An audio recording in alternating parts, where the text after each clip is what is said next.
The Duke noticed the tremor in her hand. That night her abusive fiancé disappeared without a trace.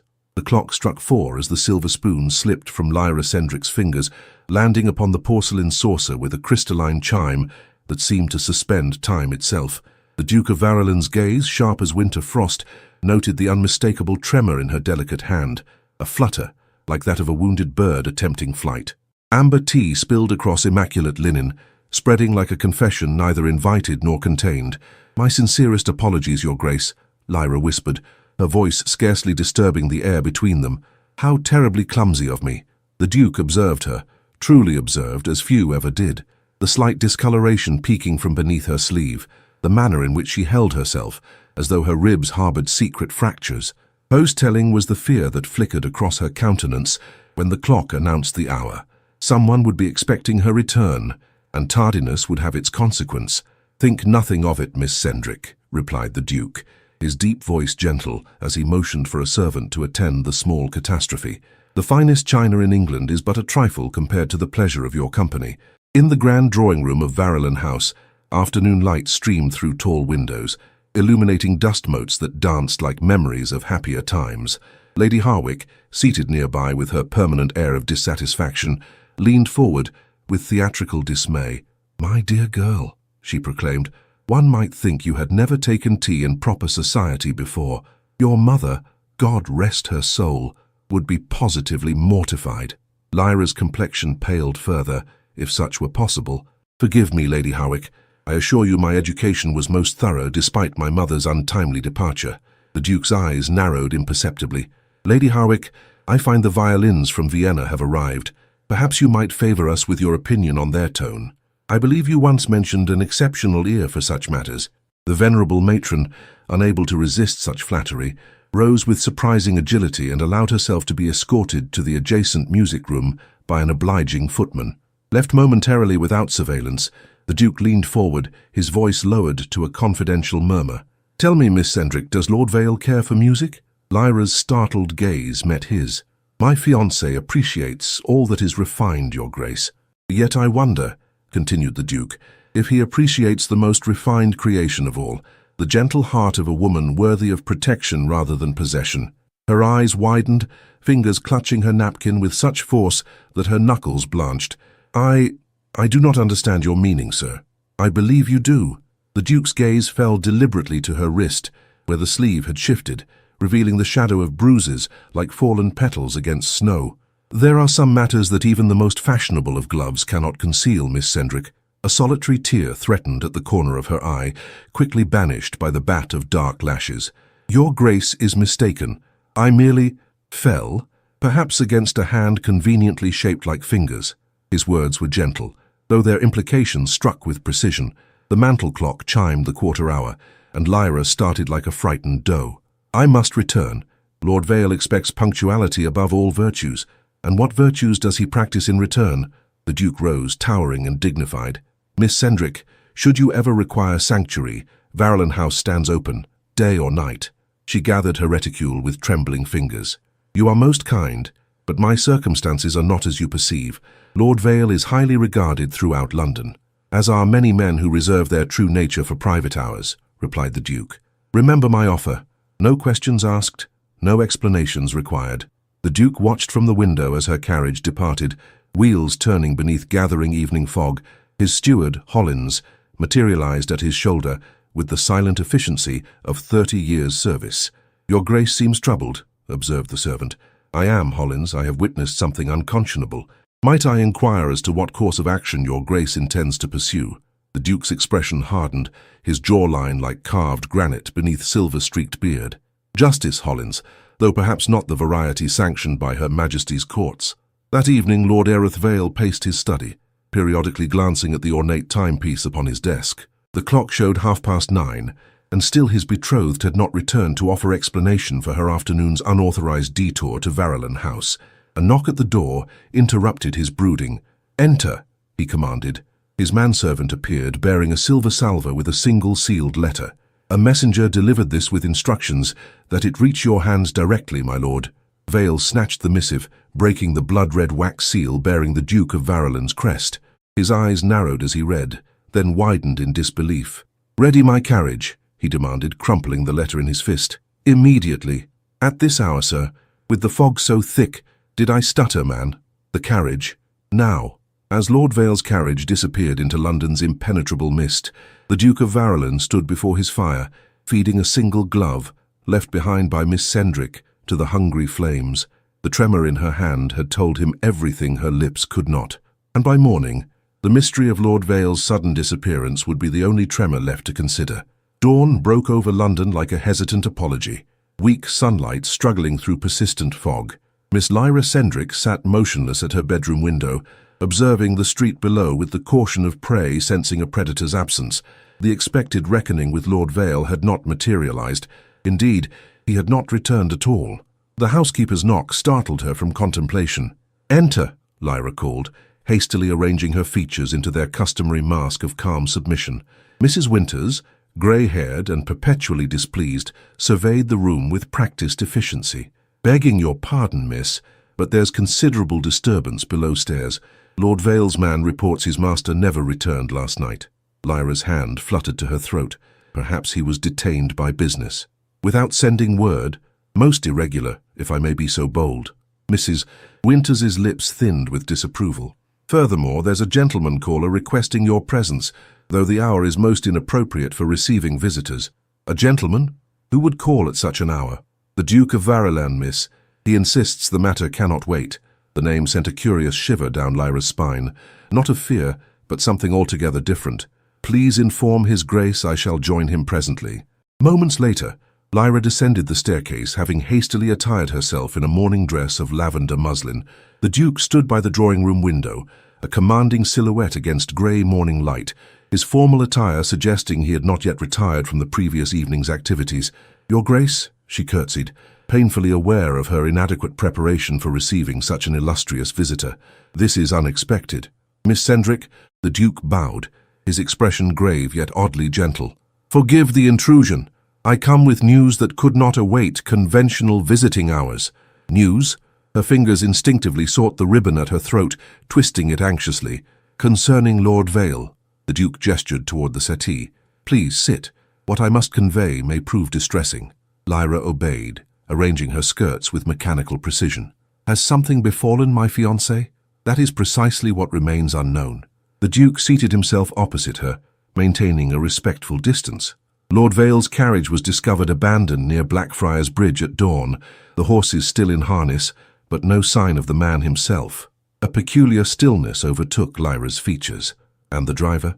Claims Lord Vale dismissed him with instructions to walk ahead through the fog, ostensibly to verify the bridge's passability. Upon the driver's return, his lordship had vanished. "Vanished," Lyra echoed, the word hanging between them like the pendulum of a clock arrested mid-swing. The Duke's penetrating gaze sought her reaction. "The authorities have been notified, naturally, though the fog has hampered immediate investigation. I took the liberty of calling personally, as I believed such news should be delivered with appropriate sensitivity." Lyra's composure remained remarkable, her voice steady despite the circumstances. "You are most considerate, Your Grace. I confess I am uncertain how to proceed. If I might suggest," the Duke offered carefully, "your situation has become precarious. An unmarried lady residing in the home of her absent fiancé invites speculation of the most damaging variety." "I have nowhere else to go," Lyra admitted, her gaze lowering. "My father's debts left nothing but memories." The Duke nodded thoughtfully. "I anticipated such circumstances. My sister, Lady Isolde, resides in Bath and maintains a household of impeccable reputation.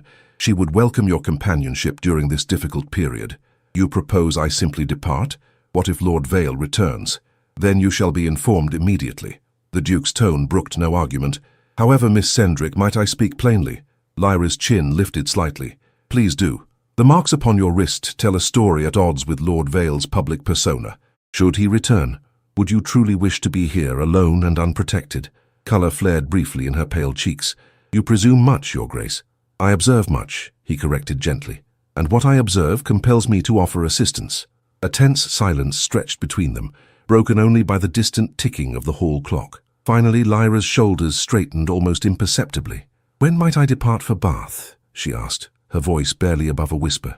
"This very afternoon, if you are willing. My carriage awaits your decision." Mrs. Winters materialized in the doorway, her expression taut with barely contained excitement. "Forgive the interruption, miss, but there's a police inspector requesting entrance. Something about Lord Vale's disappearance." The Duke rose smoothly. "Show him in, if you please. Miss Sendrick, with your permission, I shall remain during this interview." Inspector Blackwood proved to be a serious man, with shrewd eyes and methodical questions. He noted Lyra's responses in a small leather-bound notebook, his pencil scratching with irritating persistence. "And when did you last see Lord Vale, Miss Sendrick?" "Yesterday morning, before he departed for his club," Lyra replied, her composure admirable despite the circumstances. "He expressed no concerns, no unusual behaviors." "None whatsoever." The inspector's gaze shifted to the Duke. "And, Your Grace, I understand you had contact with the missing gentleman yesterday?" "A brief correspondence only," the Duke replied evenly. "A matter concerning mutual business interests." "I see." The inspector closed his notebook with practiced finality. "Most peculiar. A gentleman of means and standing simply vanishes into fog. One might almost suspect deliberate design." "Whatever your insinuation, Inspector," the Duke interjected smoothly, "Miss Sendrick is understandably distressed. Perhaps further questions might await a more appropriate moment." "Of course, Your Grace." Blackwood bowed stiffly, though in my experience, disappearances rarely resolve themselves favorably. Miss Sendrick would be wise to prepare for uncomfortable revelations. After the inspector's departure, Lyra turned to the Duke, her composure finally wavering. What did he mean? Uncomfortable revelations. "Officials must consider all possibilities," the Duke replied carefully, "including those involving financial impropriety or other scandals that might prompt a gentleman to orchestrate his own disappearance." "Lord Vale valued his reputation above all else," Lyra murmured. "Then we must hope his reputation remains intact, whatever the investigation reveals." The Duke glanced at the mantel clock. "Will you accept my sister's hospitality, Miss Sendrick?" Lyra's gaze drifted to the window, where London's perpetual fog seemed suddenly oppressive. "Yes," she decided, her voice strengthening with each syllable. "I shall depart for Bath this afternoon." As she moved to rise, the Duke noticed her hand no longer trembled. Bath received Miss Lyra Sendrick with the gentle embrace of its honey-coloured stone and healing waters. Lady Isolde Varrolin's residence on the Royal Crescent stood elegant and welcoming, its windows catching the late autumn sunlight in a manner London's perpetual gloom had long denied her. "My brother described your circumstances with characteristic brevity," Lady Isolde remarked, as they took tea in the sunlit drawing-room. Unlike her formidable brother, she possessed a warmth that softened her aristocratic features, which is to say, he explained almost nothing at all. Lyra smiled faintly, the expression still unfamiliar after weeks of careful neutrality. "His Grace was most discreet." "Discretion is Grayson's particular talent," Lady Isolde observed, "especially regarding matters he considers unjust. Tell me, my dear, how do you find Bath after London's ceaseless clamour?" "Peaceful," Lyra admitted, "though I confess to feeling somewhat adrift without responsibilities." Lady Isolde's perceptive gaze missed nothing. "Without fear, perhaps?" "Yes, I recognize that particular bewilderment. Freedom often feels uncomfortably like abandonment when one has grown accustomed to constraint." A fortnight passed in the gentle rhythm of Lady Isolde's household. Lyra discovered volumes of poetry in the library, watercolours in the morning room, and, most precious of all, hours uninterrupted by apprehension. Her dreams still echoed with Lord Vale's cutting voice, but daylight hours increasingly belonged to her alone. The London newspapers arrived each morning, and Lyra searched them with diminishing anxiety. Lord Vale's disappearance had occupied society pages briefly before being superseded by fresher scandals. No body had been discovered, no explanation proffered beyond speculation regarding gambling debts or foreign entanglements. The investigation continued, Inspector Blackwood informed her by correspondence, though with decreasing urgency as weeks became months. December arrived with crystalline frost and preparations for Christmas festivities. Lady Isolde had arranged a small musical evening, assuring Lyra that only intimate acquaintances would attend. "I have invited Dr. Corran Hale," Lady Isolde mentioned, as Lyra assisted in arranging holly sprigs among silver candelabra. "Recently returned from India, where he served with distinction, a brilliant physician with refreshingly unconventional perspectives." "You sound quite impressed with this gentleman," Lyra observed. Lady Isolde's smile held unexpected mischief. "I am impressed by any man who values women's intellect above their ornamental qualities. Besides, his experience treating soldiers offers unique insight into matters of the spirit. I'm afraid I don't quite follow your meaning. The wounds we cannot see often prove most debilitating, Lady Isolde replied gently. Dr. Hale understands this better than most. The evening arrived with snow falling softly beyond leaded windows. Lyra had dressed with care in a gown of midnight blue, its simplicity a deliberate departure from the elaborate confections Lord Vale had insisted upon. Her reflection in the looking-glass revealed a woman she scarcely recognized, cheeks bearing healthy color, eyes clear and steady, hands perfectly still, as they adjusted a simple silver pendant at her throat. Lady Isolde's guests numbered only 8, creating an atmosphere of genuine conversation rather than social performance. Dr. Corrin Hale proved to be a man of perhaps 34, with intelligent grey-green eyes and an attentive manner that contained neither presumption nor pity. Lady Isolde speaks highly of your medical innovations, Dr. Hale, Lyra commented as they were seated for dinner. Her ladyship exaggerates my modest contributions, he replied, his voice pleasantly resonant, though I admit to certain unorthodox approaches regarding injuries of mind as well as body. Can the mind truly be injured then? As surely as bone or sinew, Dr. Hale affirmed, though its wounds manifest differently. A soldier may return physically whole, yet remain imprisoned by memories of battle. Similarly, he hesitated, choosing his words with evident care. Those who have endured prolonged fear may find themselves responding to danger long after the threat has passed. Lyra's fork paused midway to her lips. How does one treat such invisible afflictions? With patience primarily, and by restoring choice where it was once denied. His gaze met hers directly, compassionate, yet entirely without condescension. The body remembers what the heart cannot bear to recall. It must be taught that safety is no longer exceptional, but expected. After dinner, a violinist performed Schubert, while snow accumulated against window panes. Lyra found herself seated beside Dr. Hale, observing his hands, surgeon's hands, strong yet capable of extraordinary gentleness, as they marked time almost imperceptibly against his knee. You understand music, she observed. I appreciate its mathematical precision and emotional truth, he acknowledged. Much like medicine, it requires both science and intuition. And which do you favor, Doctor? Science or intuition? A smile transformed his serious countenance. I have learned to trust both equally. Evidence provides foundation, but instinct often illuminates what reason alone cannot perceive. A dangerous philosophy in rigid society, Lyra commented. Perhaps, though rigid structures often fracture precisely because they cannot bend. He studied her with gentle assessment. Forgive my directness, Miss Cendric, but Lady Isolde mentioned your recent bereavement. Lyra tensed slightly. Lord Vale has not been confirmed deceased, yet his absence has altered your circumstances profoundly. Dr. Hale's voice lowered confidentially. I observe that you no longer tremble. Her startled gaze met his. I beg your pardon? Your hands, he clarified, nodding toward her fingers resting steadily upon her lap. They reflect a nervous system no longer perpetually vigilant against threat. It is a physician's observation, nothing more. A curious warmth spread through Lyra's chest, not embarrassment, but recognition. You see rather too clearly, Dr. Hale. Clarity serves healing, he replied simply, as does naming truth previously unspoken. From across the room, Lady Isolde observed their conversation with quiet satisfaction. Later, as guests departed into the snowy evening, she linked her arm through Lyra's. Dr. Hale expressed particular appreciation for your insights regarding Wordsworth's poetry, she remarked casually. He is unusually perceptive, Lyra admitted. Indeed, he has agreed to join us for Christmas dinner. Lady Isolde's voice held deliberate neutrality. I hope that meets with your approval.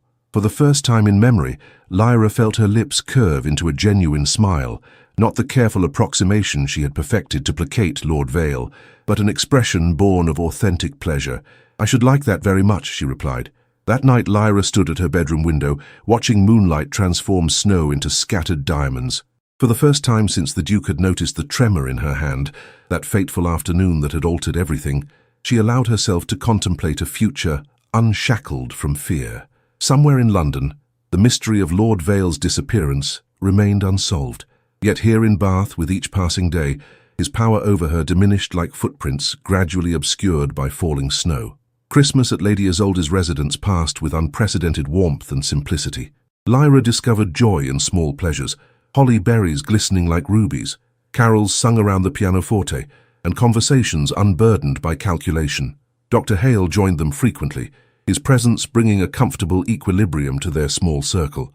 January arrived with knife-edged winds and unsettling correspondence. Inspector Blackwood requested Lyra's presence in London regarding new developments in Lord Vale's case. The letter, clinical in its brevity, shattered the sanctuary she had cultivated. "You needn't face this alone," Lady Isolde insisted, as Lyra prepared for departure. "My brother will escort you." "I cannot impose further upon His Grace's generosity," Lyra protested. "Grayson considers it no imposition," Lady Isolde replied firmly. "Indeed, he insists." The Duke awaited her arrival at Verulam House, where she would reside during her necessary sojourn in London. His formal greeting concealed deeper concern. "Inspector Blackwood has been circumspect regarding his discoveries," he informed her, leading her to the library where a fire roared against winter's assault. "However, certain items belonging to Lord Vale have apparently surfaced near Greenwich." Lyra's hands remained steady as she removed her gloves. "What manner of items?" "His signet ring and pocket watch, discovered by a lighterman. The inspector believes they may suggest—" The Duke hesitated uncharacteristically. "Foul play?" Lyra supplied, her voice surprisingly level. "Indeed." The Duke studied her with penetrating assessment. "You appear remarkably composed, Miss Sendrick." "Bath has proven restorative," she replied simply. "Lady Isolde's companionship has been invaluable. And Dr. Hale's, I understand." A delicate flush colored Lyra's cheeks. "Dr. Hale has been most instructive regarding certain medical philosophies." "I'm certain he has." The Duke's expression softened momentarily. "My sister speaks highly of him. A man of principles, she assures me." "The highest," Lyra agreed, then hesitated. "Your Grace, might I inquire? That evening when Lord Vale disappeared, did you—" The library door opened abruptly, admitting Hollins with uncharacteristic urgency. "Your Grace, forgive the intrusion. Inspector Blackwood has arrived without appointment, most insistent upon speaking with you." The Duke's expression hardened imperceptibly. "Show him to my study. Miss Sendrick, please remain here. I shall return shortly." Alone in the library, Lyra approached the window overlooking the frost-rimed garden. 3 months had transformed her existence from gilded captivity to cautious possibility. What new development might reshape her circumstances again? Her contemplation was interrupted by raised voices from the adjacent study. Not distinct words, but unmistakable tension. Moments later, the Duke returned, his composure intact, but jaw rigid with controlled anger. "The inspector brings troubling news," he stated without preamble. "Lord Vale's body has been recovered from the Thames." Lyra sank slowly onto a nearby chair. "He is confirmed deceased, then?" "Yes. The condition suggests he has been in the water since his disappearance." The Duke's gaze held hers steadily. "The inspector harbors certain suspicions regarding the circumstances." "What manner of suspicions?" "The sort that inevitably arise when a gentleman of means meets an untimely end." The Duke's voice remained measured. "Particularly when said gentleman's intended bride subsequently resides under the protection of another man of influence." Understanding dawned in Lyra's expression. "Inspector Blackwood suspects my involvement or yours?" "Both, potentially, though he proceeds cautiously given my position." The Duke seated himself opposite her. "Miss Sendrick, I must ask directly, is there anything regarding Lord Vale's treatment of you that might assist in understanding his fate?" Lyra's fingers twisted in her lap. "He was exacting in his expectations. Was he violent toward you?" The direct question hung between them like London fog, dense, obscuring, inescapable. Lyra's gaze lifted, meeting the Duke's with newfound steadiness. "Yes," she acknowledged quietly, though he was careful to leave no evidence visible to society. The Duke's expression did not change, though something dangerous flickered in his eyes. "You need not elaborate further. However, the inspector will undoubtedly question you with less delicacy." "What shall I tell him?" "The truth, insofar as it pertains to Lord Vale's character," the Duke advised.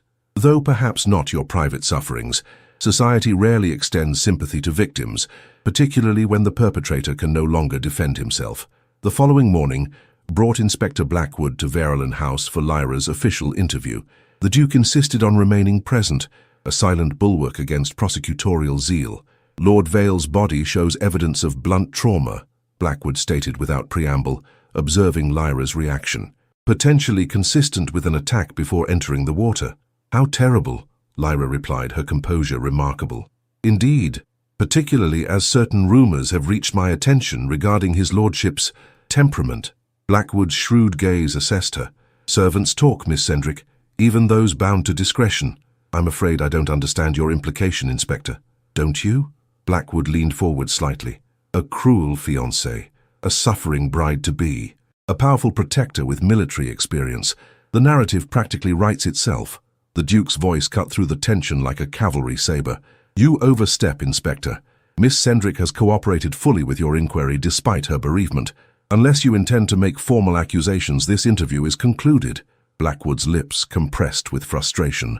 "Very well, Your Grace, but this investigation continues." He rose, collecting his hat. "Miss Sendrick, I advise against departing London until matters are resolved." After his departure, silence enveloped the drawing room. Finally, Lyra spoke, her voice barely audible. "Did you do it?" The Duke's expression revealed nothing. "Would it matter if I had?" "Yes," she whispered. "It would matter greatly." "Then rest assured, Miss Sendrick, that while I may have desired Lord Vale's permanent absence, I did not orchestrate it." His gaze held hers steadily. "Though I confess I cannot summon appropriate regret for his demise," Lyra exhaled slowly. "Nor can I, God forgive me." "There is nothing to forgive in relief from tyranny," the Duke replied. "However, London society may prove less understanding. Your reputation stands precariously positioned. What would you advise?" "Return to Bath," he said without hesitation. "Continue your recovery under Isolde's protection. Allow gossip to exhaust itself in your absence. And if the inspector's suspicions crystallize into accusations, then you shall face them with the full support of the House of Varelin." The Duke's tone brooked no argument. "You have survived Lord Vale's cruelty. You shall certainly survive the whispers of drawing rooms." That evening a note arrived from Dr. Hale, delivered to Varelin House with remarkable efficiency, given the distance from Bath. "Miss Sendrick, news travels with unfortunate swiftness. Lady Isolde informs me of recent developments regarding Lord Vale. Please accept my sincere hope that these circumstances bring closure rather than renewed distress. The mind, like wounded flesh, requires proper conditions for healing. Should you find London's atmosphere unconducive to such recovery, know that Bath's medicinal waters and certain medical professionals remain at your disposal. With deepest respect, Dr. C." Pale Lyra folded the note carefully, a curious warmth spreading through her chest despite the day's grim revelations. Lord Vale was truly gone, not merely absent, but deceased. The realization brought neither joy nor sorrow, but rather a curious lightness, as though gravity itself had subtly recalibrated. Tomorrow she would return to Bath, to Lady Isolde's understanding companionship and Dr. Hale's steady presence. London, with its fog and memories and suspicious inspectors, would fade behind her like a fever dream upon waking. She would never learn what truly happened on that foggy night when Lord Vale vanished. Perhaps that knowledge was a burden better left unclaimed. Spring arrived in Bath with irrepressible optimism, coaxing crocuses through frost-hardened earth and gentling the air with promise.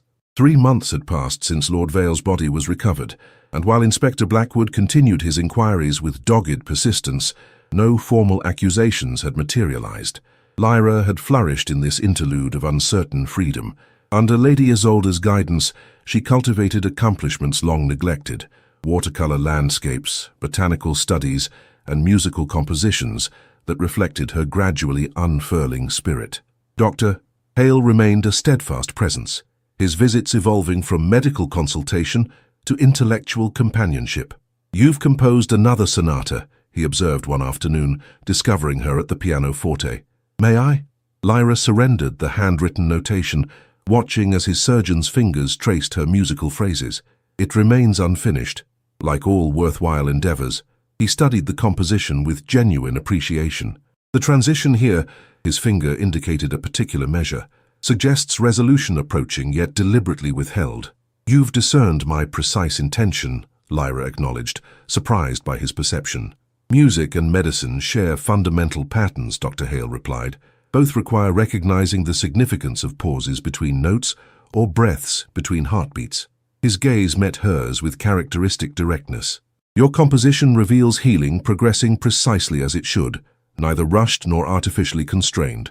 Such conversations had become treasured rituals, unmarked by the calculation that had characterized her interactions with Lord Vale.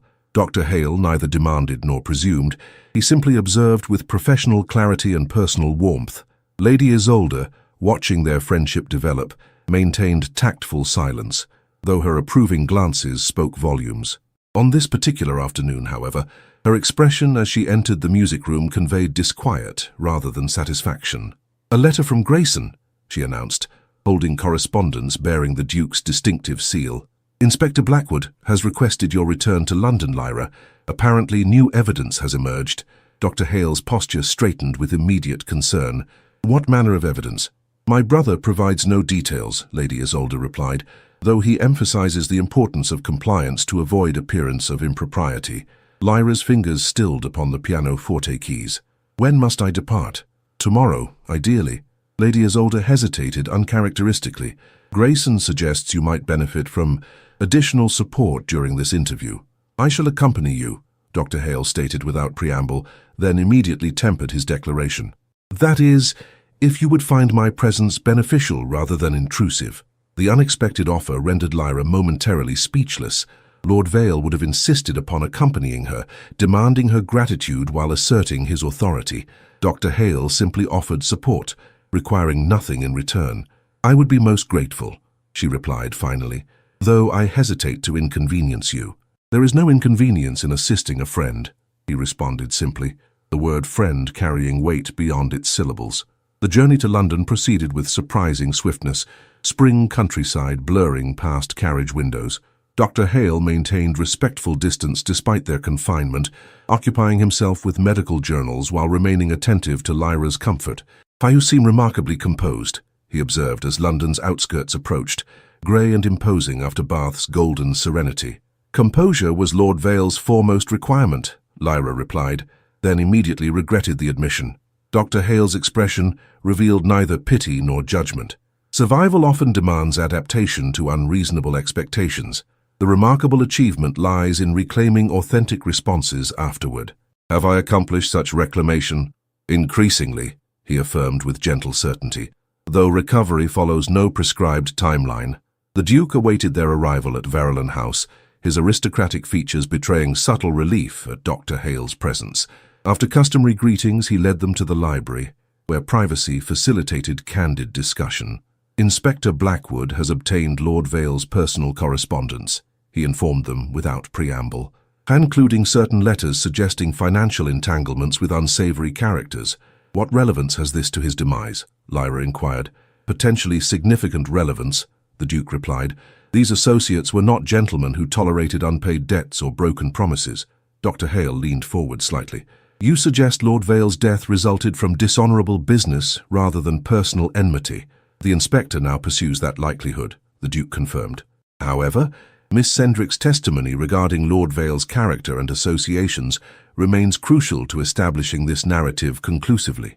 "I knew little of his business affairs," Lyra admitted. "He considered such matters inappropriate for feminine understanding. Yet you might have observed visitors, overheard conversations, or noted behavioral changes preceding his disappearance," the Duke suggested. "Even seemingly insignificant details could prove illuminating." Lyra's brow furrowed in concentration. "He received a visitor the week before his disappearance, a gentleman who did not provide a calling card. Their conversation became rather heated, though I was promptly dismissed when I entered the study." "Can you describe this individual?" Dr. Hale inquired. "Tall, unnaturally thin, with peculiar yellow-tinted spectacles." Lyra's expression reflected dawning recollection. Lord Vale's mood darkened considerably afterward. He became increasingly volatile. The Duke exchanged significant glances with Dr. Hale. "This description matches a known associate of certain gambling establishments. Most illuminating." "Will this information suffice for Inspector Blackwood?" Lyra asked, hope coloring her voice. "Combined with the discovered correspondence, it provides compelling direction for his investigation," the Duke affirmed. "Your interview tomorrow may prove less adversarial than anticipated." That evening, while the gentlemen shared brandy in the library, Lyra retired to her chamber, where an unexpected package awaited upon her dressing table. Within its modest wrapping lay a small, leather-bound volume of poetry, Elizabeth Barrett Browning's sonnets, inscribed simply, "For L.C., whose composition continues beautifully. C.H." The thoughtful gesture brought unexpected tears to her eyes. Lord Vale's gifts had always been ostentatious declarations of ownership rather than understanding. This simple book reflected genuine perception of her spirit. Morning brought Inspector Blackwood to Verulam House, his manner noticeably altered from previous encounters, less accusatory, more professionally detached. Dr. Hale accompanied Lyra to the interview, his presence like an anchor in uncertain waters.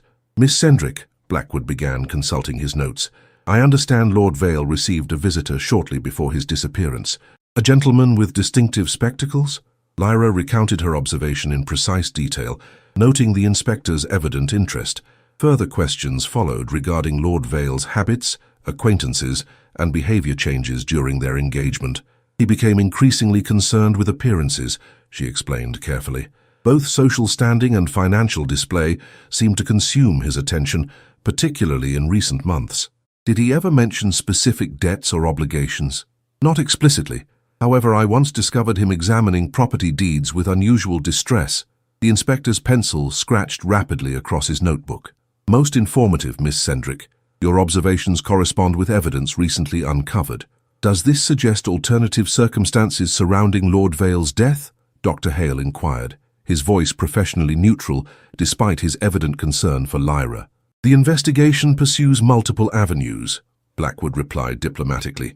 "However, certain gambling associates of the deceased have become persons of significant interest." After the inspector's departure, palpable relief suffused the drawing room. The Duke permitted himself a rare smile. "I believe Inspector Blackwood's suspicions regarding your involvement have substantially diminished, Miss Sendrick. Then I am free to return to Bath?" Lyra asked, surprising herself with the eagerness evident in her voice. "I see no reason for continued delay," the Duke confirmed, "though perhaps a brief respite before travel might prove beneficial." Dr. Hale's expression reflected careful consideration.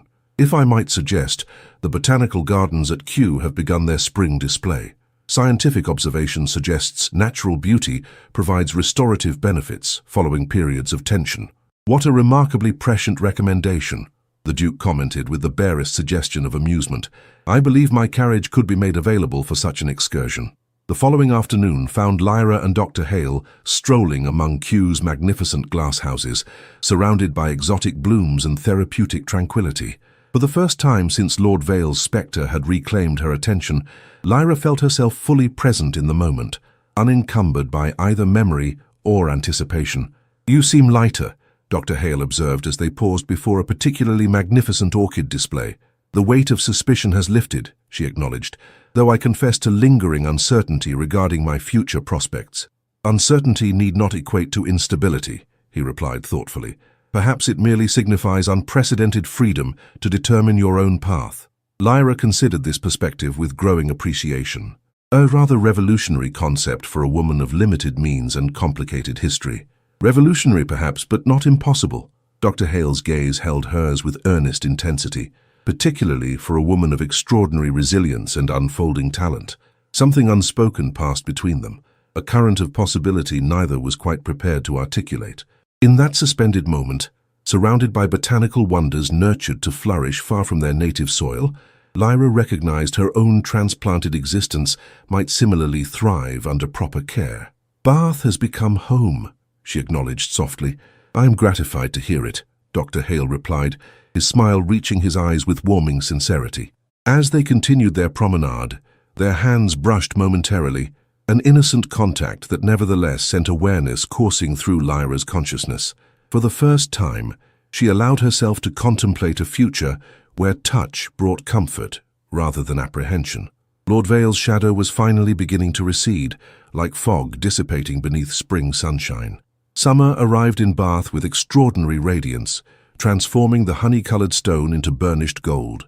4 months had passed since Lyra's final interview with Inspector Blackwood, whose investigation had ultimately attributed Lord Vale's death to gambling debts and associated retribution. The scandal had briefly animated London drawing rooms before being supplanted by fresher gossip. For Lyra, these months had brought unprecedented growth. Under Lady Isolde's unconventional tutelage, she had expanded her intellectual horizons beyond conventional feminine accomplishments. Dr. Hale remained a steadfast presence, their friendship deepening through literary discussions, musical collaborations, and philosophical debates that would have scandalized Lord Vale's rigid sensibilities. On this particular July afternoon, Lyra sat in Lady Isolde's garden, sketching medicinal plants for Dr. Hale's forthcoming monograph on botanical treatments. The task combined her artistic talent with newfound scientific interest, a collaboration that symbolized her evolution from decorative accessory to intellectual partner. Your rendering of digitalis captures both botanical accuracy and aesthetic beauty, Dr. Hale remarked, examining her latest illustration. Quite remarkable. High praise from a published authority, Lyra responded with genuine pleasure. Their interactions had developed a comfortable rhythm of mutual respect that made Lord Vale's domineering manner seem increasingly foreign to her memory. I've received correspondence from Edinburgh, Dr. Hale mentioned, his tone deliberately casual. The Royal College of Physicians has expressed interest in my research regarding nervous system recovery following prolonged distress. A well-deserved recognition, Lyra replied warmly. They've invited me to present my findings this autumn. He hesitated uncharacteristically. The appointment would require relocation to Scotland for approximately 6 months. The news struck with unexpected impact. 6 months, Lyra echoed, struggling to maintain composure. How fortunate for medical advancement. Dr. Hale studied her with his characteristic perceptiveness. The opportunity is professionally significant, yet I find myself curiously reluctant. Whatever for? Surely Edinburgh represents ideal circumstances for your continued research. Ideal professionally, perhaps. His gaze held hers with quiet intensity, less so personally. The unspoken implication hung between them like summer lightning, powerful, illuminating, yet not fully manifested. Before either could elaborate, Lady Isolde appeared with a silver salver bearing correspondence. A letter from London, she announced, extending an envelope toward Lyra. Bearing the solicitor's seal, Lyra accepted the missive with slight trepidation. Legal correspondence rarely heralded positive developments for women of her circumstances. Breaking the seal, she scanned the contents with increasing disbelief. Lord Vale's estate has been settled, she explained, her voice betraying astonishment. As his formerly betrothed, I've been granted a modest annuity from funds not seized by creditors. How unexpectedly civilized of Vale's executors, Lady Isolde remarked dryly. The arrangement apparently comes at the Duke of Verulam's insistence, Lyra continued, still processing the implications. His Grace argued successfully that our engagement constituted a binding commitment with financial obligations that survived Lord Vale's demise. Dr. Hale's expression revealed complex emotions beneath his usual composure. This development secures your independence, then? To a degree I never anticipated, Lyra acknowledged. Though the sum remains modest, it provides options previously unimaginable. Options are the cornerstone of genuine recovery, Dr. Hale observed, his professional demeanor momentarily overshadowing personal investment. What possibilities do you now consider, Miss Sendrick? The question carried weight beyond its syllables. Lyra folded the letter carefully, gathering thoughts that had been forming unconsciously for months. I find myself contemplating continuation of our botanical collaboration. The intersection of artistic documentation and medical advancement holds particular appeal. An admirable ambition, Dr. Hale replied, though something like disappointment flickered briefly in his expression. Lady Isolde, observing their exchange with characteristic perspicacity, discreetly withdrew, leaving them to the privacy of the rose-scented garden. There is something I must confess, Dr. Hale stated once they were alone, his voice uncharacteristically hesitant. My consideration of the Edinburgh position has been complicated by personal attachments formed here in Bath. Lyra's pulse quickened, despite her determination to maintain composure. Professional opportunities must surely take precedence over temporary associations. There lies our fundamental disagreement. Dr. Hale moved closer, though still maintaining respectful distance. For I have come to believe that certain associations transcend professional advancement in significance. Dr. Hale, Corin, he corrected gently. After all we have discussed, might we dispense with formalities when privacy permits? The invitation to intimacy, even merely of address, sent unexpected warmth through Lyra's chest. Corin, she repeated, the name unfamiliar, yet right upon her lips. I cannot allow myself to become an impediment to your professional advancement. You misunderstand entirely. His gaze held hers with earnest intensity. You have become integral to that advancement, our botanical collaboration being merely one manifestation of intellectual partnership I've come to treasure. Partnership, Lyra echoed, the word simultaneously thrilling and terrifying in its implications. Indeed, He reached slowly for her hand, telegraphing his intention with such clarity that she could have withdrawn without embarrassment. When she remained still, he took her fingers gently within his own. I find myself contemplating whether Edinburgh's Medical College might benefit from illustrated botanical texts of exceptional quality. Understanding dawned gradually. You suggest I might accompany you to Scotland? I suggest nothing so presumptuous, he clarified quickly. Merely that your newfound independence permits consideration of possibilities previously foreclosed. Lyra studied their joined hands, his strong and certain, hers no longer trembling, and recognized the profound difference between Lord Vale's possessive grip and this gentle invitation. I have never visited Scotland, she said finally, her voice steady despite her racing heart. The light there differs dramatically from southern England, Corin replied, following her oblique response with equal indirection. Botanical specimens require particularly skilled rendering to capture their essence. They continued this careful dance of possibility, neither quite prepared to articulate the emotional current flowing beneath their scholarly discussion. When Lady Isolde eventually returned, she found them seated slightly closer together, a botanical text open between them, fingers occasionally brushing as they turned pages. The Duke arrives tomorrow, she announced, observing their proximity with barely concealed approval. Apparently Inspector Blackwood has officially closed Lord Vale's case. Grayson wishes to deliver the news personally. The announcement occasioned mixed emotions. The Duke's intervention had fundamentally altered Lyra's circumstances, yet his presence inevitably evoked memories of that fateful afternoon when he had noticed the tremor in her hand, the observation that had initiated her transformation from captive to autonomous woman. The following day brought his Grace to Bath, his commanding presence temporarily dominating Lady Isolde's elegant drawing room. After formal greetings, he requested private audience with Lyra, leading her to the garden terrace where conversation might proceed unheard. Lord Vale's unfortunate financial entanglements have been conclusively established as the cause of his demise, the Duke informed her without preamble. Inspector Blackwood has identified specific creditors whose methods notoriously exclude legal remedies. Then the matter is truly concluded, Lyra observed, relief evident in her voice. Officially, yes. The Duke's penetrating gaze assessed her with characteristic acuity. You appear remarkably transformed since our first encounter, Miss Cendric. Bath's restorative properties are well documented, she replied, a ghost of smile playing across her lips. As are the beneficial effects of freedom from tyranny. The Duke's stern countenance softened momentarily. I observe Dr. Hale's presence continues unabated. Lyra felt unexpected color warm her cheeks. The doctor has provided invaluable guidance regarding nervous system recovery. I'm certain he has. The Duke's tone suggested awareness beyond her careful phrasing. His reputation for ethical practice and intellectual innovation precedes him. Isolde speaks most highly of his character. As do I, Lyra admitted softly. Then perhaps my intervention regarding your annuity proves particularly timely. The Duke gazed across the garden, his profile stern against summer foliage. Financial independence affords certain freedoms of association previously unavailable to you. Understanding dawned gradually. You arranged the settlement to secure my future options. I merely ensured legal obligations were properly honored, he corrected, though his expression suggested deeper motivation. What you construct upon that foundation remains entirely your prerogative. As they returned indoors, Lyra observed Dr. Hale engaged in earnest conversation with Lady Isolde, his expression animated by intellectual passion.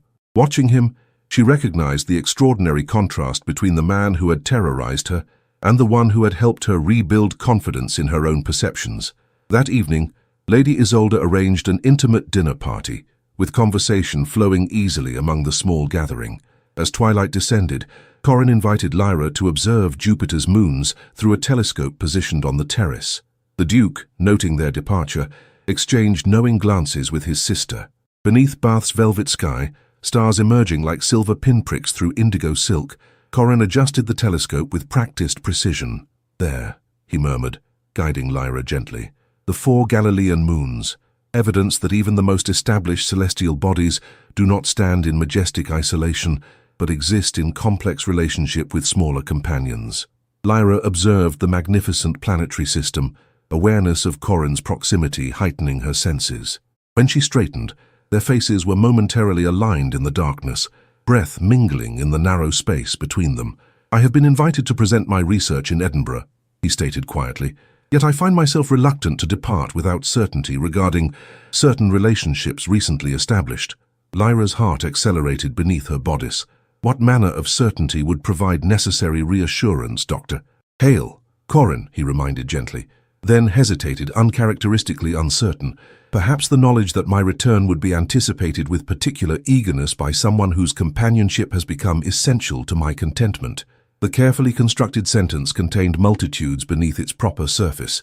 Lyra recognized the extraordinary consideration in his approach, offering possibility rather than presumption, invitation rather than demand.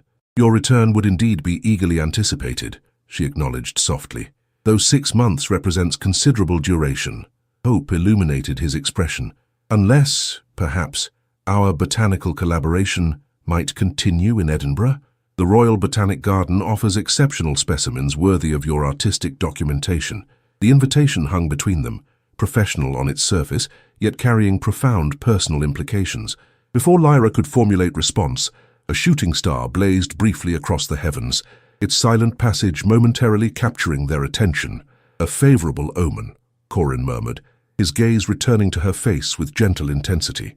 Astronomers consider such celestial events harbingers of transformation. I have experienced sufficient transformation this year to last a lifetime, Lyra replied, though her tone held warmth rather than protest. Perhaps, he acknowledged, though I find myself hoping certain transformations might yet remain in your future. His hand moved tentatively toward hers, offering rather than claiming contact. Transformations we might navigate together, should you find such prospect appealing. Lyra studied their hands, his extended in invitation, hers steady and still, as she contemplated the extraordinary journey from trembling fear to confident choice. With deliberate certainty, she placed her fingers within his grasp. I should like that very much, she whispered, her voice steady and true. Autumn painted Bath in amber and russet, the city's honey-colored buildings aglow against nature's fiery transformation. 6 weeks had passed since the Duke's visit, and Corin's tentative proposal regarding Edinburgh. For Lyra, these weeks had brought careful contemplation and quiet preparation for possibilities previously unimaginable. Lady Isolde had proven an invaluable confidant, offering practical wisdom rather than conventional cautions. Society will inevitably gossip, she observed, as they sorted Lyra's modest wardrobe for potential relocation. One must decide whether social approval merits sacrificing personal fulfillment. Lord Vale would consider my contemplated actions utterly scandalous, Lyra noted, folding a serviceable wool dress. Precisely why they merit serious consideration, Lady Isolde replied with characteristic directness, though I suggest certain practical arrangements to mitigate unnecessary difficulties. These practical arrangements included securing modest lodgings near Edinburgh's Royal Botanical Gardens, safely distant from Dr. Hale's quarters, yet conveniently situated for their professional collaboration. Lady Isolde had written to Scottish acquaintances, engaging a respectable widow as companion to preserve proper appearances. Propriety need not preclude progress, she advised sagely. One simply establishes appropriate structures within which genuine connection may flourish. Corin had returned to Bath, following preliminary arrangements in Edinburgh, his evident delight at Lyra's tentative acceptance, tempering natural anxiety about their unprecedented arrangement. Their relationship progressed with careful deliberation, each increasingly comfortable with the other's presence, yet maintaining outward decorum that respected Lyra's recent bereavement and fragile reputation. On this particular afternoon, they walked through Sydney Gardens, autumn leaves crunching underfoot like nature's applause for their cautious courtship. Conversation flowed easily between them, ranging from botanical classifications to philosophical perspectives on human resilience. The Royal Society has expressed interest in publishing our illustrated botanical guide, Corin mentioned, professional satisfaction evident in his voice. Your artistic contribution has elevated the work considerably. Our collaboration has proven unexpectedly fulfilling, Lyra acknowledged, still marveling at the transition from decorative accessory in Lord Vale's household to intellectual partner in scientific advancement. Indeed, Corin agreed, then hesitated before continuing with characteristic directness. I've received confirmation of our departure arrangements. The Edinburgh position commences in 3 weeks. So soon. Lyra's steps faltered momentarily, theoretical plans suddenly crystallizing into imminent reality. Too soon? Corin inquired, immediately attentive to her reaction. Alternative arrangements remain possible if— Not too soon, she interrupted gently. Merely consequential. The theoretical becoming tangible rather abruptly. Understanding softened his expression. Major transitions warrant appropriate trepidation, particularly following significant upheaval. I am not afraid, Lyra clarified, surprising herself with the truth of this assertion. Merely conscious that each decision now reflects genuine choice rather than obligation. Choice represents both freedom and responsibility, Corin observed, a burden and privilege previously denied you. Their promenade continued beneath trees shedding summer's vestments, the metaphor of seasonal transformation not lost on either. When they reached a secluded garden bench, Corin gestured toward it with gentle inquiry. There is a matter I wish to discuss before our departure, he explained as they seated themselves at proper distance, a proposition that may alleviate certain practical concerns while potentially introducing others. Lyra arranged her skirts with practiced composure, though her heart quickened inexplicably. I'm intrigued by this mysterious proposition. Corin's expression reflected uncharacteristic uncertainty. Our planned arrangement in Edinburgh, while professionally advantageous, presents certain social complications that may impact your already precarious standing. Lady Isolde has secured appropriate accommodations and companion, Lyra reminded him. Proprieties will be observed. Indeed, yet even such careful arrangements invite speculation.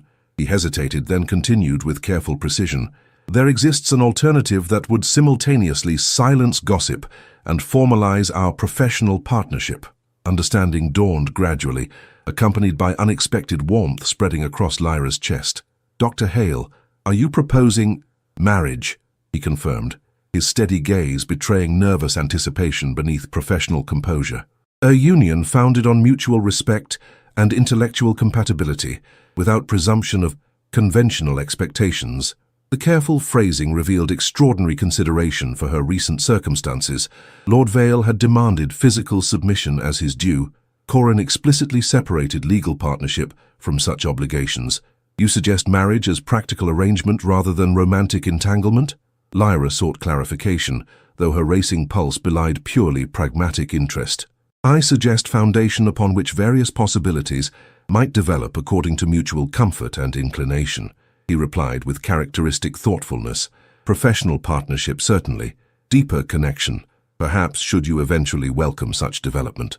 The proposition's generous parameters, its explicit acknowledgement of her autonomy within potential union, contrasted so profoundly with Lord Vale's possessive demands that momentary emotion threatened Lyra's composure. Your consideration for my circumstances is remarkable, she managed finally. Not remarkable, Corin corrected gently. Merely decent. Your experiences with Lord Vale have established unconscionably low expectations regarding appropriate treatment. Autumn sunlight filtered through nearly bare branches, dappling the garden path with golden fragments. In this moment of decision, Lyra recognized the extraordinary journey from that afternoon when the Duke noticed her trembling hand to this garden bench, where a good man offered partnership without possession. I find your proposition both practical and unexpectedly moving, she acknowledged, meeting his gaze directly. Yet I would not have you bind yourself to damaged goods from misplaced sense of obligation. Damaged? Corin's expression reflected genuine bewilderment. I observe no damage, merely extraordinary resilience. The capacity to endure cruelty without becoming cruel represents rare strength of character. His perception, seeing capacity rather than breakage, momentarily overwhelmed Lyra's carefully cultivated composure. You have remarkable facility for transforming clinical observation into poetry, Dr. Hale. Corin, he reminded gently, then continued with quiet intensity. My proposal stems from professional admiration and personal regard in equal measure. However, I seek neither immediate response nor obligation. The matter warrants careful consideration. Indeed it does, Lyra agreed, though certainty was already blossoming within her consciousness, like spring flowers pushing through snow, unexpected, yet inevitable. Might I request brief period for reflection? Naturally. His relief at her neither immediate rejection nor apparent offense was palpable. Take whatever time necessary for thorough contemplation. They continued their walk in comfortable silence, the unspoken possibility expanding between them like invisible thread connecting their separate paths. Upon returning to Lady Isolde's residence, Corin departed with customary propriety. though his bow lingered perhaps a moment longer than strictly necessary. That evening, Lyra confided the proposal to Lady Isolde, whose immediate delight suggested prior knowledge of Corin's intentions. "Did you orchestrate this development?" Lyra inquired, suspicion tempering her evident pleasure. "Orchestrate? Certainly not," Lady Isolde protested, though her eyes twinkled with satisfaction. "Merely created circumstances wherein natural affinity might flourish unimpeded by conventional constraints. He offers marriage as practical arrangement," Lyra explained, "without expectation of conventional obligations. A testament to both his character and perceptiveness," Lady Isolde observed, "though I suspect mutual inclination may eventually render such consideration unnecessary." Lyra's blush confirmed this observation's accuracy despite her nominal protest. The arrangement would indeed resolve certain practical difficulties, while potentially creating lifetime of mutual satisfaction, Lady Isolde added with uncharacteristic sentimentality. "What answer do you contemplate?" Lyra gazed through the window at autumn stars emerging against deepening indigo. "Logic suggests acceptance. His reputation is impeccable, our intellectual compatibility established, and the arrangement solves numerous practical concerns. Yet decisions of such magnitude warrant consideration beyond mere practicality," Lady Isolde noted perceptively. "What does your heart counsel?" The question prompted thoughtful silence. Lord Vale had never solicited Lyra's genuine feelings, merely her obedience. Corin had consistently prioritized her autonomy above his preferences. "My heart," she replied finally, "suggests that partnership founded upon mutual respect offers fertile soil for deeper attachment to develop naturally." "A remarkably sensible heart," Lady Isolde observed with approval. "When do you intend to convey your decision?" "Tomorrow," Lyra decided, sudden certainty replacing deliberation. Further delay serves no purpose when mind and heart align in rare consensus. The following afternoon brought Corin to Lady Isolde's drawing room, his expression betraying carefully contained anticipation. When Lady Isolde tactfully withdrew, leaving them to private conversation, momentary silence hung between them, pregnant with possibility rather than awkwardness. "I have considered your proposition," Lyra began, her voice steady despite fluttering pulse, "both its practical merits and potential emotional implications." Corin's posture reflected attentive restraint. "I hope my suggestion caused no distress." "Quite the contrary," Lyra assured him, unexpected smile illuminating her features. "I find myself contemplating unprecedented happiness at prospect of partnership founded upon mutual respect and shared purpose." Hope transformed his countenance, though he maintained characteristic restraint. "Am I to understand you find the proposition acceptable?" "More than merely acceptable," Lyra clarified, her steady gaze meeting his directly. "I find it desirable, a beginning I could not have imagined mere months ago." Relief and joy mingled in Corin's expression as he moved to kneel before her, taking her hand with gentle reverence, entirely unlike Lord Vale's possessive grip. "Then, may I formally request your hand in marriage, Lyra Cendric? Not as obligation, but as honor. I scarcely dared hope might be granted." "You may," she replied simply, her hand remaining steady within his grasp, no tremor betraying fear or uncertainty. "I accept with both practical appreciation and genuine affection." His fingers tightened momentarily around hers, the controlled response revealing powerful emotion beneath professional composure. "You honor me beyond expression," he said softly. "I shall endeavor daily to prove worthy of your trust." "You already have," Lyra assured him, the journey from trembling victim to woman choosing her own destiny, suddenly crystallizing in this perfect moment of mutual recognition. Lady Isolde, somehow sensing the precise moment propriety permitted her return, entered bearing congratulatory sherry and uncharacteristically moist eyes. "I presume felicitations are in order." Their matching smiles provided confirmation beyond words. As autumn sunlight streamed through leaded windows, illuminating this tableau of unexpected happiness, Lyra silently acknowledged the extraordinary transformation wrought by that momentous afternoon when the Duke had noticed the tremor in her hand. From that single observation, a chain of events had unfolded leading to this unimaginable outcome, not merely escape from cruelty, but discovery of partnership founded upon respect, intellect, and gently blossoming affection. The tremor had vanished entirely from her steady hands.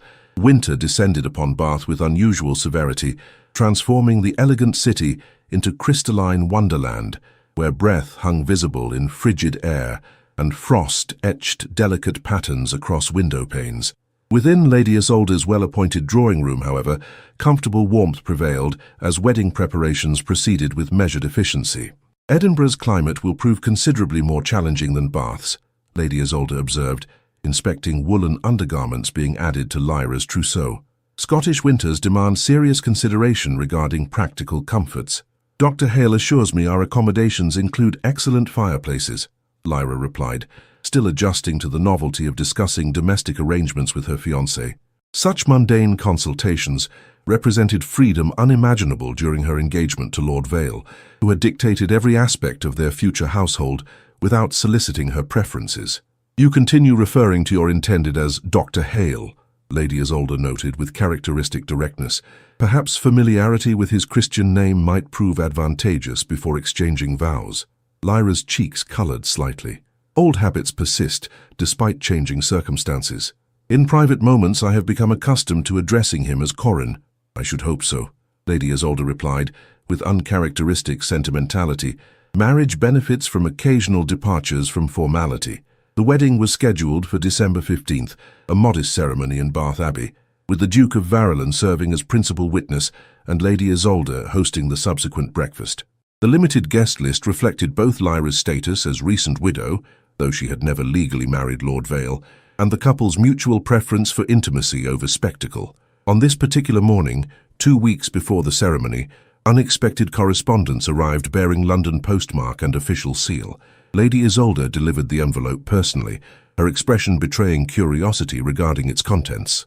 "Inspector Blackwood's handwriting," Lyra observed with slight trepidation, breaking the seal and scanning the brief missive. "How extraordinary! What does the good inspector require?"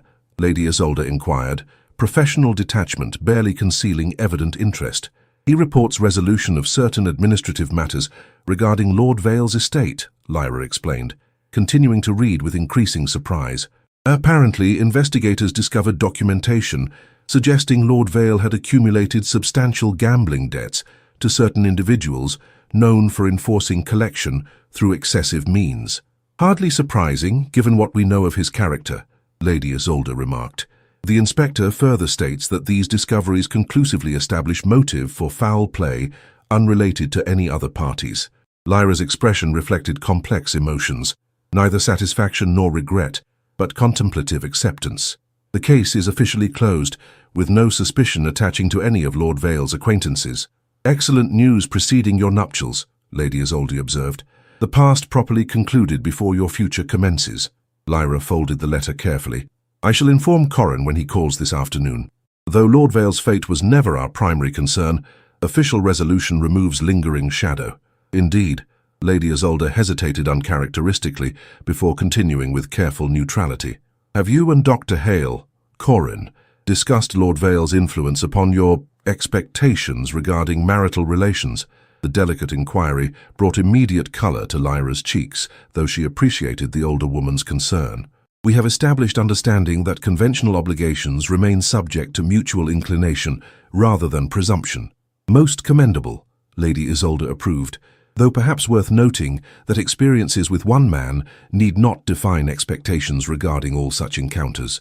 Lord Vale's brutality represents perversion of what might otherwise provide mutual satisfaction. This remarkably frank observation from normally proper Lady Isolde rendered Lyra momentarily speechless. "I appreciate your candor," she managed finally. "Corin has expressed similar sentiment, though with clinical terminology befitting medical training." Lady Isolde's answering smile contained unexpected mischief. "I imagine Dr. Hale's professional knowledge extends beyond mere terminology, a fortunate circumstance for his future bride." Before Lyra could formulate appropriate response to this extraordinary statement, Hollins announced Dr. Hale's arrival. Their customary afternoon consultation regarding botanical illustrations provided comfortable structure for deepening attachment, professional collaboration seamlessly intertwining with growing personal connection. When Lady Isolde tactfully withdrew after initial greetings, Lyra shared Inspector Blackwood's correspondence, observing Corin's expression as he absorbed its implications. "Official exoneration seems fitting conclusion before our departure," he noted, returning the letter. though I confess Lord Vale's fate concerns me less than its impact upon your peace of mind. My primary emotion is relief, Lyra acknowledged honestly, not regarding his death, which remains regrettable regardless of his character, but that suspicion no longer shadows those who showed me kindness. The Duke will undoubtedly appreciate this development, Corin observed. Have you informed him? Not yet, though I shall write immediately. Lyra hesitated momentarily before adding, His Grace's intervention altered my circumstances so fundamentally that words seem inadequate expression of appropriate gratitude. Some debts defy conventional repayment, Corin agreed thoughtfully. Perhaps the most fitting acknowledgement lies in living well with freedom his actions helped secure. This perspective, so characteristic of Corin's thoughtful pragmatism, reinforced Lyra's growing certainty regarding their impending union. Where Lord Vale had demanded constant validation, Corin offered wisdom that illuminated rather than diminished her understanding. Their afternoon continued with review of botanical illustrations intended for Edinburgh presentation. Professional discussion gradually yielded to more personal conversation regarding their imminent departure and establishment of shared household, albeit with separate chambers initially, per their mutual agreement to proceed at comfortable pace. As twilight descended, casting long shadows across Lady Isolde's elegant drawing room, Corin reluctantly prepared to depart. December's early darkness necessitated carrying lantern for his short walk home, the flame casting golden light across his serious features. I shall call tomorrow regarding final travel arrangements, he stated, collecting his medical journal and personal notes. The Scottish railway schedule requires precise coordination to avoid potential delays. Of course, Lyra acknowledged, accompanying him to the entrance hall, though I confess growing anticipation for our departure nearly overshadows proper attention to logistical details. Her candid admission, revealing eagerness she might once have considered unseemly to express, brought warmth to Corin's normally composed expression. I share your sentiment entirely, he confessed, momentarily abandoning professional reserve. These final weeks before our journey seem interminable, despite rational recognition of their necessity. In the entrance hall's relative privacy, shielded from servants by strategic pillar, Corin hesitated momentarily before reaching for Lyra's hand. The gesture, simple yet profound in its restraint, embodied everything distinguishing their relationship from her previous engagement. Might I request unusual liberty? He inquired, characteristic consideration evident even in this tentative advance. Lyra's pulse quickened, despite the innocence of his hand merely holding hers. What liberty do you seek, Dr. Hale? Corin, he corrected gently, then continued with careful precision. Given our imminent matrimony, perhaps certain preliminary gestures might prove appropriate, should you find such possibility agreeable. Understanding dawned gradually, accompanied by unexpected warmth spreading across Lyra's chest. The courtship rituals Lord Vale had carelessly dispensed with, considering his ownership established upon formal engagement, Corin approached with careful respect for her comfort and agency. I believe certain preliminary gestures might indeed prove appropriate, she replied softly, scarcely recognizing her own voice in its gentle encouragement. Corin moved closer with deliberate slowness, telegraphing his intention to allow her comfortable withdrawal should she desire. When she remained steadfast, he bent slightly, pressing chaste kiss against her forehead, the gesture somehow more intimate than Lord Vale's possessive embraces had ever been. Until tomorrow, he murmured, reluctantly releasing her hand and retrieving his lantern from waiting footmen. Until tomorrow, Lyra echoed, her voice steady despite racing pulse. As December days shortened toward winter solstice and wedding date, preparations accelerated with disciplined efficiency. The Duke arrived 3 days before ceremony, his commanding presence filling Lady Isolde's drawing room as he presented Lyra with unexpected gift. Delicate pearl necklace nestled within velvet case. A wedding present, he explained, characteristically direct, though perhaps more accurately described as investment in promising future. Your Grace has already provided generosity beyond reasonable expectation, Lyra protested, though her fingers traced the luminous pearls with evident appreciation. Reasonable expectations rarely facilitate exceptional outcomes, the Duke replied cryptically. Dr. Hale's research regarding trauma recovery holds particular significance beyond purely medical application. Your contribution to his work, both artistic and experiential, represents collaboration worthy of substantial investment. This unexpected endorsement of their professional partnership, acknowledging her intellectual contribution rather than merely decorative function, represented validation Lyra had never anticipated from aristocratic gentlemen of the Duke's generation and status. "I shall endeavor to prove worthy of your confidence," she responded, genuine emotion coloring her voice.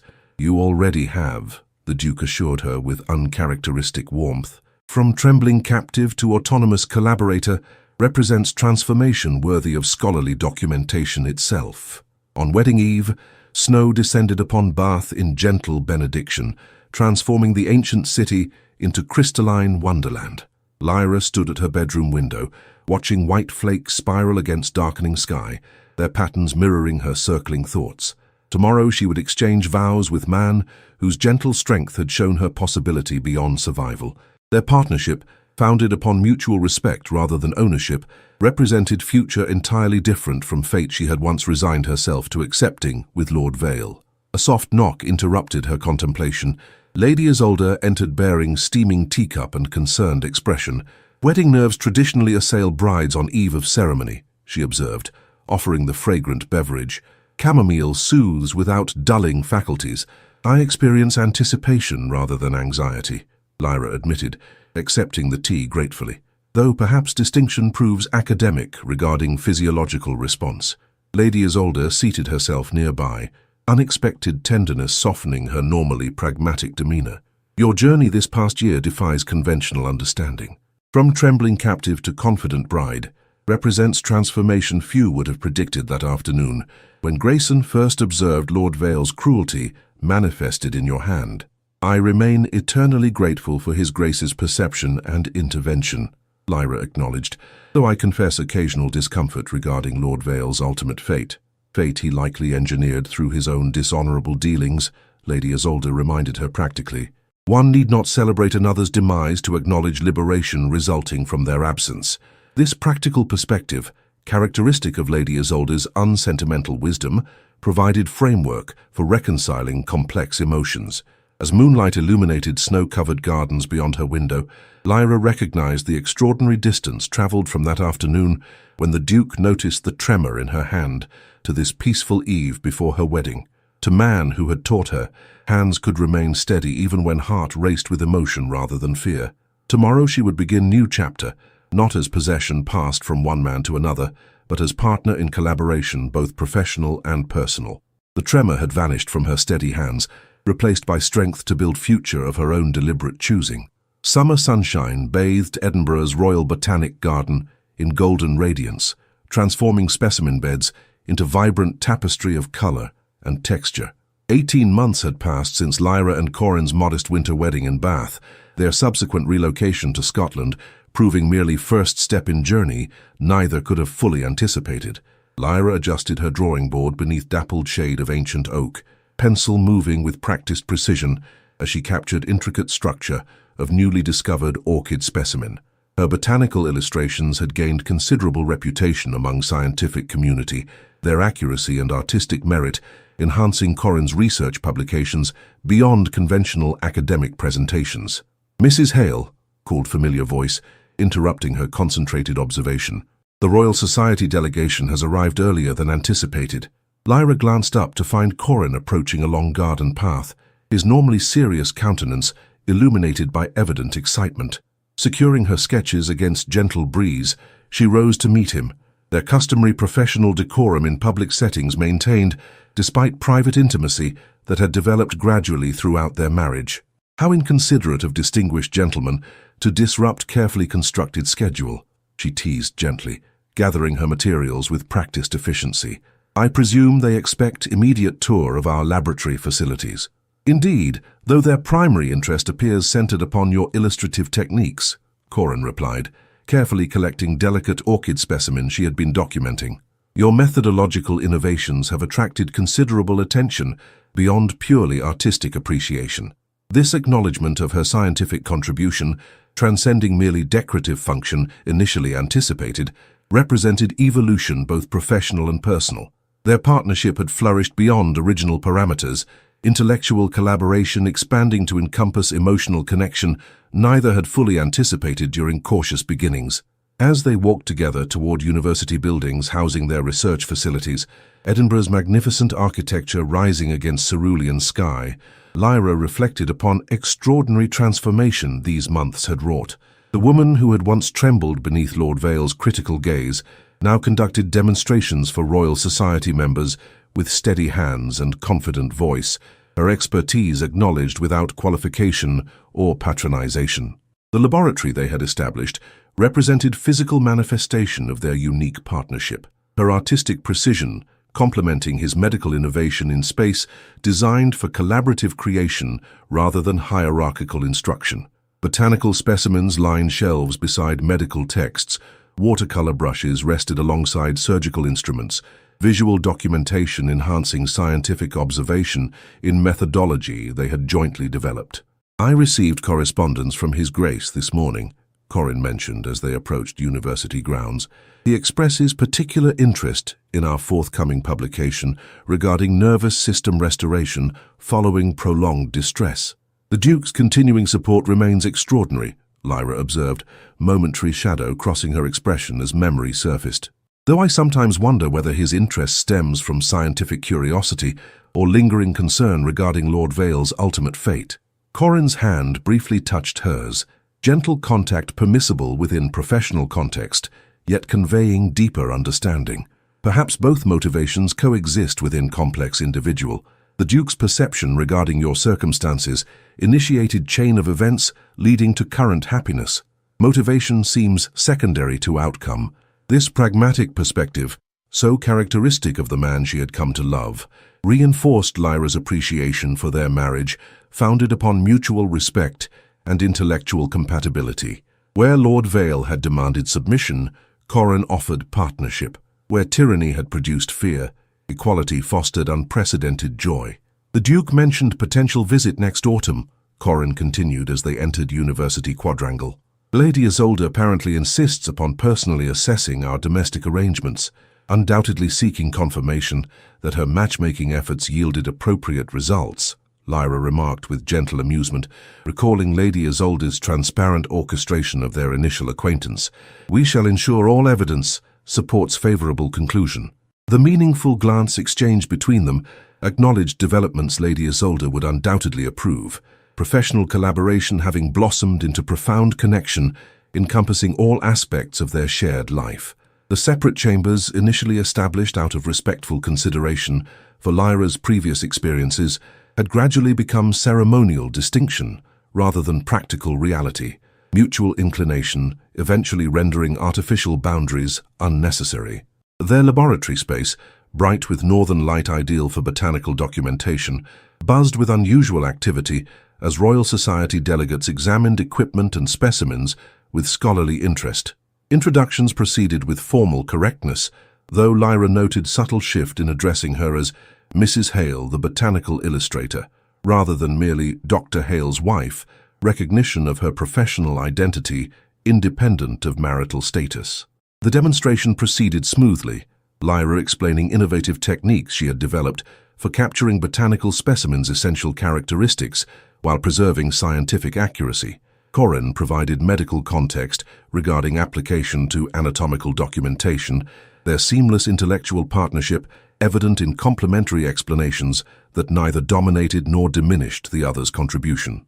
As afternoon progressed toward evening, the delegation departed with evident satisfaction, promising formal support for expanding research program combining artistic documentation with medical application. When laboratory doors finally closed behind distinguished visitors, Corin's professional composure relaxed into genuine smile. "Remarkable success," he observed, carefully storing delicate specimens while Lyra organized illustration materials with equal precision. "Your presentation regarding documentation methodology particularly impressed Professor Lancaster." "Our presentation," Lyra corrected gently. "Neither component functions independently, precisely why our collaboration proves uniquely valuable." This acknowledgement of their interdependence, professional and personal, brought momentary softening to Corin's expression, the controlled demeanor required for academic credibility yielding to deeper emotion reserved for private moments. "Indeed," he agreed quietly, "partnership exceeding original parameters in most satisfactory manner." As they completed laboratory organization with practiced efficiency, comfortable silence settled between them. Communication transcending verbal necessity. Their evening routine had developed natural rhythm, professional responsibilities, transitioning seamlessly to domestic companionship, with neither domain diminishing the other's significance. Their modest home near botanical gardens provided sanctuary from academic demands, its carefully curated spaces reflecting both personalities, medical texts sharing shelves with poetry volumes, botanical specimens displayed alongside artistic renderings, intellectual stimulation balanced with emotional comfort in environment neither could have created independently. That evening, seated before fireplace warding off Scotland's persistent chill, Lyra completed correspondence to Lady Isolde, detailing recent professional developments, while Corin reviewed scholarly publications. The domestic tableau, unremarkable in its comfortable routine, represented extraordinary achievement for a woman whose hands had once trembled uncontrollably before tyrannical fiancé. "I've been contemplating potential expansion of our research," Corin mentioned, setting aside academic journal, "beyond purely medical application toward broader understanding of recovery following various forms of constraint." Lyra's interest sparked immediately. "What specific direction do you envision?" "Documentation of transformation from restricted autonomy to self-determination," he elaborated, characteristic thoughtfulness evident in careful phrasing, using botanical metaphors as accessible framework for complex psychological processes. Understanding dawned gradually, as Lyra recognized personal inspiration underlying academic proposal. "You suggest scholarly examination of journey, similar to my own experience, with appropriate anonymity and scientific methodology," Corin clarified quickly. "Though personal observation inevitably informs professional inquiry, the proposal, acknowledging her experience as valuable contribution to scientific understanding rather than shameful secret, represented final transformation from victim to authority, her suffering recontextualized as foundation for knowledge benefiting others. I believe such research holds significant potential," she acknowledged thoughtfully, "particularly if combining scientific rigor with artistic expression accessible beyond purely academic audience." Their discussion continued into evening, intellectual partnership seamlessly intertwining with personal connection as they explored new research direction with characteristic thoroughness. When conversation eventually concluded, transition from scholarly collaboration to intimate companionship occurred with natural grace that still occasionally surprised Lyra, given her previous experiences. Later, as moonlight filtered through bedroom curtains casting silver patterns across their shared bed, Corin's arm draped protectively across her waist, Lyra contemplated extraordinary journey from that afternoon. When the Duke noticed the tremor in her hand to this peaceful night in Edinburgh home, she shared with man whose respect had healed wounds Lord Vale's cruelty had inflicted. The tremor had vanished entirely, her hands now steady whether illustrating delicate orchids, presenting to Royal Society delegates, or tracing beloved features of husband whose gentle strength had shown her possibility beyond survival. Their partnership, intellectual, emotional, physical, represented culmination of transformation neither could have fully anticipated during cautious beginnings. Beyond their bedroom window, Edinburgh slumbered beneath starlit sky, ancient city bearing silent witness to countless human stories across centuries. Within these stone walls, their particular narrative continued unfolding. Not dramatic saga of rescue and salvation, but quieter chronicle of mutual growth, respect, and deepening connection between equals. Lord Vale's shadow had receded entirely, his cruelty transformed from defining constraint to historical footnote in life story, extending far beyond his limited imagination. The woman who had once trembled beneath his critical gaze now moved through world with confident purpose, her value acknowledged without qualification or patronization. As sleep gradually claimed consciousness, Lyra's final thoughts acknowledged extraordinary chain of events initiated by single perceptive observation. The Duke had noticed the tremor in her hand. That night, her abusive fiancé disappeared without trace. From that pivotal moment, possibilities had unfolded, leading to this unanticipated happiness built upon foundation of mutual respect rather than ownership. Her hand, resting upon Corin's chest, remained perfectly steady, strong, capable, and finally, completely her own. In the quiet trembling of a hand lies the unspoken language of a soul in captivity. What appears as weakness to the cruel reveals itself as courage to the compassionate. The Duke's perception, seeing beyond social veneer to recognize suffering concealed beneath perfect manners, reminds us that true nobility manifests not through titles, but through the willingness to witness another's pain and act when others turn away. In our own lives, how often do we notice the subtle tremors in those around us, the silent signals that speak volumes when words cannot be risked? Lord Vale's cruelty demonstrates how power without compassion becomes tyranny, while Corin's strength, tempered with gentleness, illustrates true protection, one that creates space for healing rather than demanding submission. The contrast teaches us that love does not possess, it liberates. Lyra's journey from trembling captive to woman of steady purpose shows us that trauma need not define us, though it may transform us.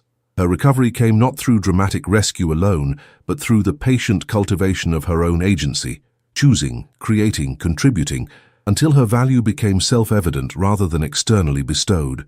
Perhaps most profound is the revelation that healing flourishes not in isolation, but in connection.